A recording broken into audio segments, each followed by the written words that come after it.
Ce Lo'i se trouve à 1000 mètres de fond, mais il est aussi actif qu'un volcan terrestre. Le magma qui arrive sous le fond marin crée des colonnes d'eau chaude qu'on voit vibrer.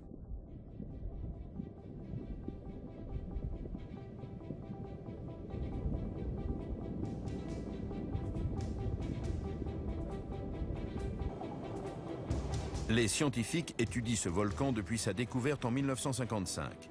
Ils ont observé qu'il pousse lentement vers la surface.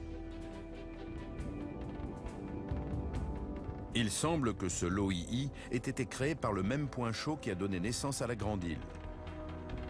Cette dernière dérive lentement loin du point chaud, et ce Lo'i pourrait finir par prendre sa place et grandir jusqu'à émerger à la surface pour devenir une nouvelle île de l'archipel de Hawaï. Ce Lo'i nous montre comment toute la chaîne insulaire de Hawaï s'est créée. Chaque île est née au-dessus du point chaud pour ensuite dériver vers l'ouest, et cela durant des millions d'années. Ce ne sont pas les îles qui dérivent individuellement, mais tout le fond marin. L'ensemble du sol océanique se déplace lentement sur la surface du globe.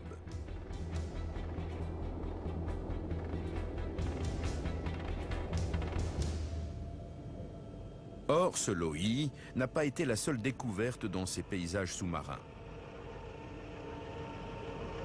S'ils peuvent assister à la naissance d'une île, les chercheurs utilisent aussi les nouvelles technologies pour en apprendre davantage sur la faune qui vit dans ces zones. Ces sous-marins s'appellent des Pisces. Avec ça, on peut descendre jusqu'à 1800 mètres. C'est vraiment très profond. Ce que l'on aperçoit dans les petits faisceaux des phares du submersible est déjà incroyable, comme le découvre le biologiste Chris Kelly à chaque nouvelle plongée. Descendre à bord d'un sous-marin et voir ces zones de ses propres yeux est une expérience formidable. Dès qu'on passe en dessous de 1000 mètres, on est dans un monde totalement étranger. On voit des éponges qui ressemblent à des sucettes géantes.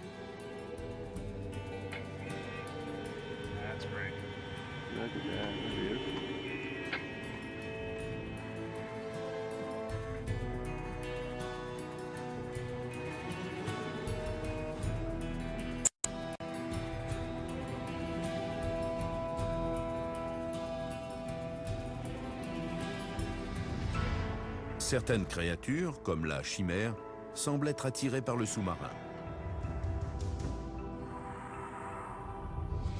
Ici, on mène une vie contemplative. La baudroie se tient sur ses nageoires comme sur des jambes et attend patiemment qu'une proie passe à sa portée. Le vampire des enfers doit son nom à la forme de ses tentacules qui rappellent le manteau de Dracula.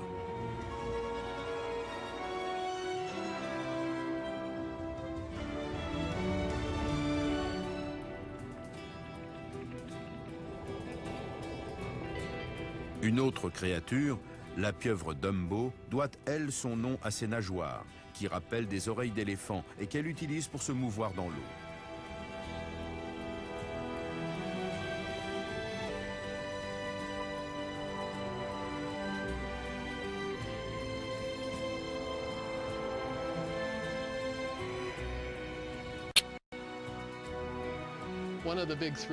Ce qui est très excitant quand on effectue une descente en sous-marin, c'est qu'on ne sait jamais ce qu'on va découvrir. Ça peut être un nouvel animal que personne n'a encore jamais vu. Et bien sûr, cette idée est très émouvante. Les chercheurs ont été vraiment surpris lorsqu'ils ont commencé à explorer ce territoire. Ils ont rencontré de grandes étendues recouvertes de coraux. Jusqu'à maintenant, on pensait que les coraux ne pouvaient vivre que dans les eaux tropicales peu profondes. Il semblerait en fait qu'ils puissent vivre n'importe où, même dans les eaux froides et sombres des profondeurs océaniques. Les coraux qui se développent en eau peu profonde dépendent d'algues qui utilisent la lumière du soleil pour produire de la nourriture. Ils ne peuvent donc pas vivre en dessous de quelques mètres de profondeur.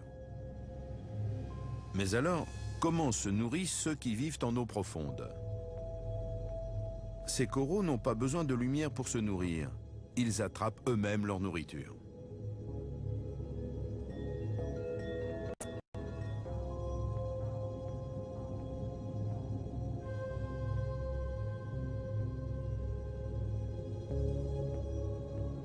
Ils couvrent de grandes étendues de fonds marins de couleur vive, mais on ne les voit que lorsqu'ils sont éclairés par les phares du submersible.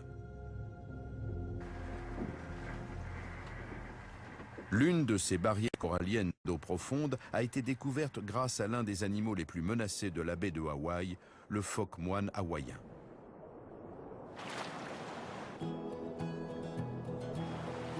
Quand les chercheurs étudiaient ces mammifères marins, ils les ont suivis vers un point précis.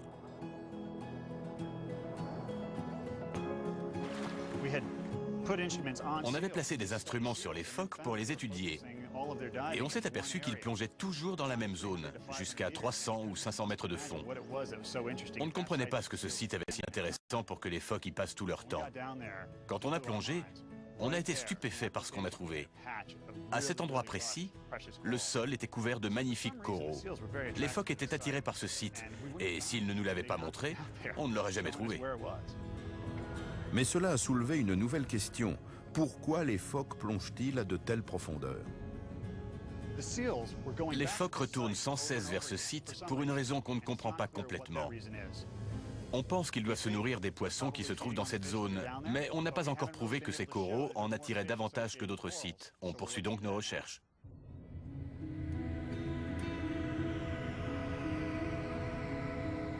Trouver des coraux à une telle profondeur est vraiment étonnant. Découvrir qu'en certains endroits ils recouvrent totalement les fonds marins le fut encore plus.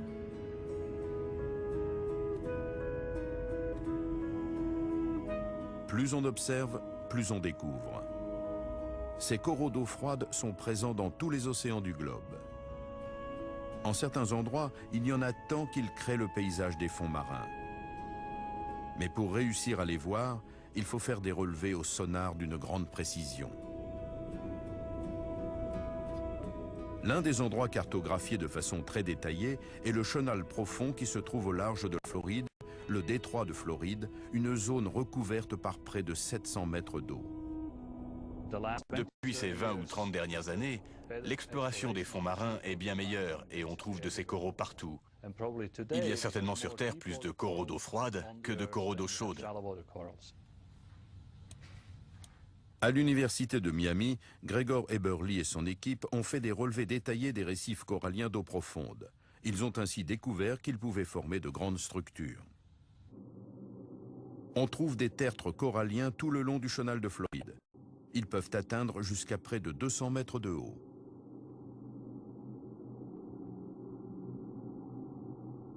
Ces relevés au sonar sont si précis qu'on peut reconnaître la forme de chaque tertre. Gregor et son équipe leur ont donné des noms inspirés par leur forme. Certains tertres ressemblent à des cœurs. On les a donc nommés les Corazon Mound. D'autres ont poussé ensemble, formant deux pics. On a nommé cela Twin Peaks. Le plus grand pic, et selon moi le plus beau, le Matterhorn, est un pic de 120 mètres de haut situé au pied de la côte du Great Bahama Bank. Ces modèles générés par le logiciel 3D Fledermaus nous permettent de voir les formes étranges cachées sous les eaux bleues au large des côtes de Floride. Nous pouvons nous faire une idée de l'échelle de ces structures coralliennes en les comparant à quelque chose de plus familier, la célèbre ligne d'horizon de Miami. Derrière moi, vous voyez la silhouette de l'avenue Brickell à Miami, avec son plus haut bâtiment à un gratte-ciel de 240 mètres. C'est la zone résidentielle la plus élevée au sud de New York. Les tertres coralliens les plus élevés font environ cette taille. Dans le détroit de Floride, les tertres sont un peu plus petits, à peu près comme cette ligne de toit devant ce gratte-ciel. Les plus élevés doivent faire dans les 120 mètres, puis ils s'abaissent de chaque côté. Il est étrange de penser que, cachées sous ces eaux non loin des côtes, se trouvent des structures de corail aussi hautes que ces gratte-ciels.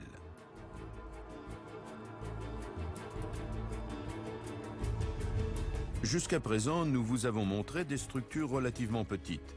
Nous allons maintenant découvrir des paysages vraiment grands.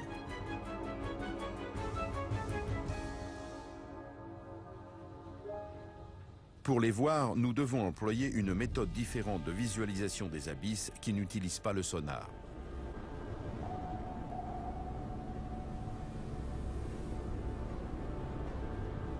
Cela peut sembler étonnant, mais la surface de l'océan n'est pas plate. Elle est couverte de petites collines et de vallées qui semblent refléter les paysages des fonds marins.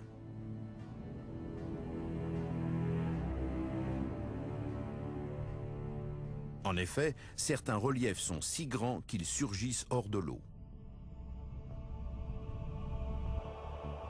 Une montagne haute de 1000 mètres à partir du fond de l'océan ne crée qu'une protubérance d'1 mètre au-dessus de la surface. Mais nous avons des satellites en orbite capables de mesurer des différences d'altitude au centimètre près. Ces mesures prises par satellite peuvent donc générer une carte mondiale du sol océanique.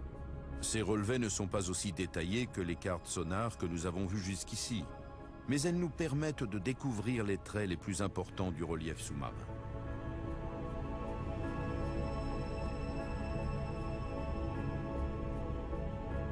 L'un des reliefs les plus frappants qui apparaît sur ces cartes est une longue chaîne de montagnes qui parcourt le centre du bassin océanique.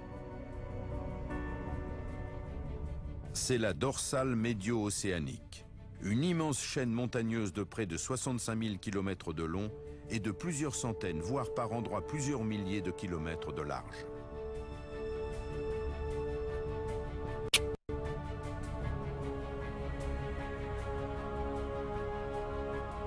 Elle fait le tour du globe comme les coutures d'un ballon de football. La croûte terrestre est formée d'immenses dalles, les plaques tectoniques, un peu comme la carapace d'une tortue. La dorsale médio-océanique marque les bords de ces plaques. Dans la prochaine partie de notre voyage, nous allons suivre cette chaîne de montagnes tout autour de la planète.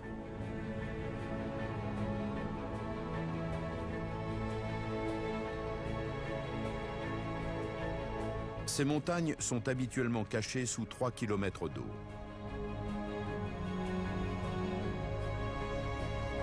Mais en certains endroits, comme en Islande, la crête apparaît au-dessus du niveau de la mer, ce qui facilite le travail des chercheurs.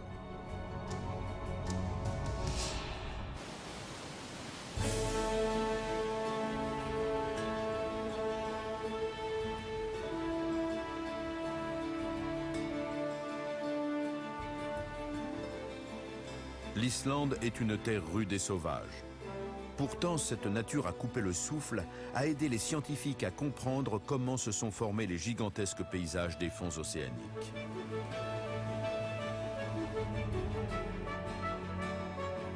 En Islande, plus de 300 km de la dorsale médio-océanique sont exposés à l'air libre.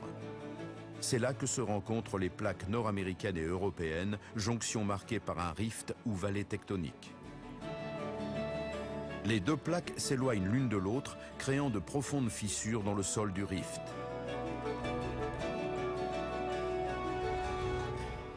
Mais ce ne sont pas les seuls signes d'une activité géologique majeure. Par endroits, on trouve des étendues d'eau bouillante et de spectaculaires geysers.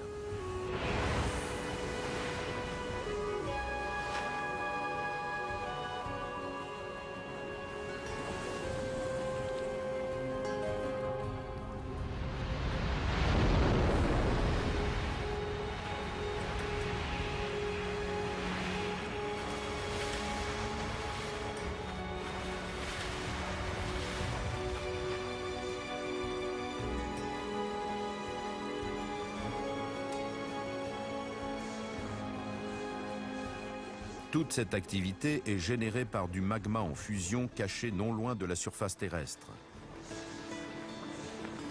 Ce paysage devrait être caché sous 3000 mètres d'eau. Pourquoi la dorsale médio-océanique se trouve-t-elle à l'air libre en Islande ?